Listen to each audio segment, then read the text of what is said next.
Before we dive in, if you want more inspiring stories and timeless wisdom, hit subscribe, share this video with friends, and drop a comment below. Join our community. Your voice matters, and you won't want to miss what's coming next. The air in the boardroom was thick with anticipation, a palpable tension hanging in the balance. You could almost taste the ambition and the unspoken questions swirling around the polished mahogany table. Three of Innovate Corp's brightest minds, hand-picked for their ingenuity and drive, sat poised before their visionary CEO, a woman known for her unconventional methods and sharp intellect. They knew this meeting was different, that something significant was about to unfold. With a deliberate, almost theatrical flourish, she slid three identical, crisp envelopes across the expansive table, each landing with a soft thud that echoed in the otherwise silent room. The envelopes seemed to hum with possibility. With a deliberate, almost theatrical flourish, she slid three identical, crisp envelopes across the expansive table, each landing with a soft thud that echoed in the otherwise silent room. The envelopes seemed to hum with possibility. "I'm leaving for a year," she announced, her voice calm and steady, yet carrying an undeniable weight. "Consider this a sabbatical, a chance for you all to truly shine." Inside each envelope is $100,000, a substantial sum, I trust. This isn't a bonus or a gift to be squandered, it's a test. A challenge designed to reveal your true potential, your capacity for innovation and leadership. Do something meaningful with it, something that resonates with your values, something that pushes you beyond your comfort zone. When I return in exactly 1 year, we'll reconvene and see what you've made, not just in terms of profit, but in terms of impact and personal growth. Anya, the first employee, a bright and ambitious young woman, saw this as the opportunity she'd been waiting for. For years, she'd been dreaming of launching a sustainable tech startup, a company that would not only be profitable, but also contribute to a better world. This wasn't just a chance. This was her moment to turn that dream into a reality. Ben II, a seasoned businessman with a keen eye for numbers, was pragmatic and calculating. He immediately saw the money as valuable capital, a stepping stone for a smart and lucrative real estate investment. His plan was simple: buy undervalued properties, renovate them strategically, flip them for a profit, and multiply his initial investment. Carl III, a cautious and risk-averse individual, felt only anxiety and a deep sense of unease. Overwhelmed by the fear of potential loss, he locked the money away in a safe place, convinced that preserving it, untouched, was the safest and most responsible course of action. Overwhelmed by the fear of potential loss, he locked the money away in a safe place, convinced that preserving it untouched was the safest and most responsible course of action. 3 envelopes, 3 distinct choices, each reflecting a different approach to opportunity and risk. Growth through innovation, multiplication through strategic investment, or preservation through fear. Anya dove headfirst into her startup, fueled by a sense of purpose and unwavering determination. Ben meticulously calculated his moves, leveraged his existing skills and network, and acted decisively, seizing every opportunity that came his way. Carl, on the other hand, hesitated, paralyzed by his overwhelming fear of making the wrong decision. He remained frozen in place, ultimately missing the entire point of the trust that had been placed in him. The test wasn't solely about the money itself, the raw dollar amount. It was about what they would choose to do with the resources they'd been given, the responsibility they'd been entrusted with. Some, like Anya, immediately recognized the opportunity for growth and innovation. Others, like Ben, primarily saw the inherent risks and rewards associated with strategic investment. And some, like Carl, were consumed by the overwhelming fear of failure, a fear that ultimately prevented them from taking any action at all. So, the real question remains, what would you do in their position? The weight of the moment lingered in the air, a silent challenge hanging heavy, prompting deep introspection. 3 distinct paths, 3 vastly different outcomes, each a testament to the power of choice. Each decision, each action, ultimately revealing the true character and motivations that lie beneath the surface. Which one of these individuals resonates most with you? Which path would you choose? Which one are you? This isn't just another dry business case study filled with numbers and charts. It's a vibrant retelling, a fresh perspective on a story that echoes through the ages, originating from 2,000 years ago. It's a narrative that continues to resonate with profound implications for our modern world. The Parable of the Talents, a timeless tale, a powerful lesson about the fundamental principles of trust, the weight of responsibility, and the boundless potential for growth, both personal and professional. Jesus, the master storyteller, used parables, these simple yet profound stories, to make truth unforgettable, to etch these lessons into the hearts and minds of his listeners, not to obscure it behind complex jargon or abstract concepts, but to illuminate it with relatable scenarios. Parables give us relatable characters to learn from, characters whose journeys mirror our own struggles and aspirations, allowing us to explore different paths and outcomes without facing real-world consequences, providing a safe space for reflection and growth. The core message, the heart of the matter: we're all uniquely gifted. We're all given something of value, a set of talents, resources, or opportunities, and we're not just expected to passively hold on to it, but to actively do something meaningful and impactful with it. The leader, the one who entrusts us with these gifts, doesn't simply want the original principle back, untouched and unchanged. They want to witness growth, to see potential realized, to observe the fruits of our labor and ingenuity. It's about responsible stewardship, yes, but it's about something far grander. It's about discovering and fulfilling our unique purpose. We're not simply here to maintain the status quo, to passively accept things as they are.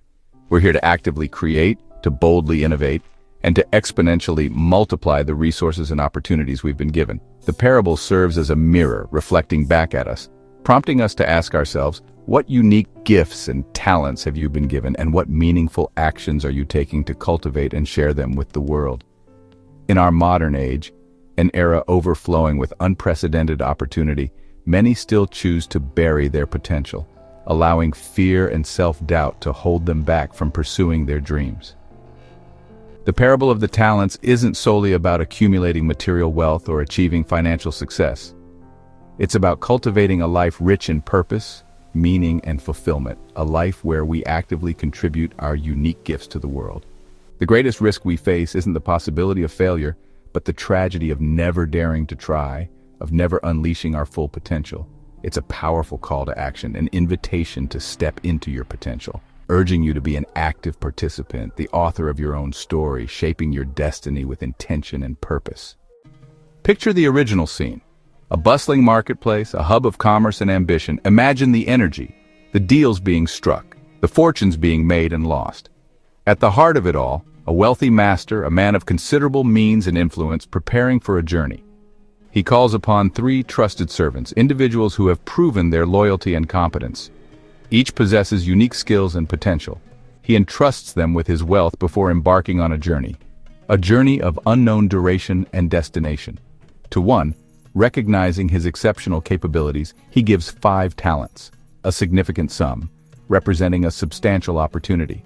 To another, understanding his strengths lie elsewhere, 2 talents are given, still a considerable amount, a chance to prove himself. And to the last, perhaps newer to the fold or with less demonstrated experience, 1 talent, each according to their ability, as assessed by the master. The master knows his people intimately, understands their strengths and weaknesses, and tailors the challenge to match their individual potential.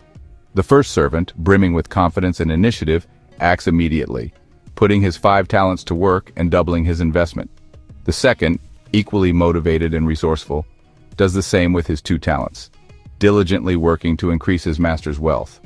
Both see the trust placed in them not as a mere obligation, but as a call to action, an opportunity to demonstrate their capabilities and loyalty. It's not a burden, but a privilege. The third servant, however, burdened by self-doubt and given only 1 talent, is paralyzed by fear of failure. He buries it in the ground, choosing the perceived safety of inaction over the potential rewards of opportunity. The crucial difference isn't in the amount they initially received, the varying degrees of resources entrusted to them. The defining factor lies in how they responded to the opportunity, the choices they made in the face of responsibility. The first 2 embraced the challenge with enthusiasm and determination, while the third retreated into a shell of fear and inaction. The parable isn't fundamentally about fairness or equal distribution of resources. It's about recognizing, understanding, and acting decisively on your own unique opportunity, regardless of its size or scope. The master's trust was not merely a delegation of responsibility, but an invitation to grow, to learn, and to expand one's capabilities. It was not just to protect the initial investment, but to cultivate and multiply it. The true tragedy isn't in possessing less than others and starting with fewer advantages. The real loss lies in doing absolutely nothing with the resources, talents, and opportunities that you do have. The story splits into two distinct paths: growth, multiplication, exponential increase, or stagnation, a slow and agonizing decline. Which path will you choose to embark on? The master's expectation was unequivocally clear. Do something, anything, with what you've been given, however small it may seem. The most profound loss is not financial, but the loss of potential, the regret of inaction. The master returns, time for accountability. The first servant presents 10 talents. The master beams. Well done, good and faithful servant, share in my happiness. The second, with 4 talents, receives the same praise. Success isn't measured by the amount, but by faithfulness and action. The third servant returns the single, untouched talent, offering excuses rooted in fear. The master is furious, not for lack of profit, but for lack of effort. You could have at least put it in the bank for interest. The one talent is taken and given to the first servant. Playing it safe led to losing everything. The real failure was refusing to try. The master's anger is about wasted potential, not lost money. The story's lesson in action is the greatest risk. Fear keeps us from growth. Courage multiplies what we have. Which will you choose? Talents aren't just money, they're your gifts, skills, and passions. The parable is about personal potential, not financial investment. Your talents are your time, intellect, creativity, and unique abilities. Some have 5 talents, some 2, some 1, but the quantity doesn't matter. What matters is what you do with what you have. Growth is the expectation, preservation is not enough.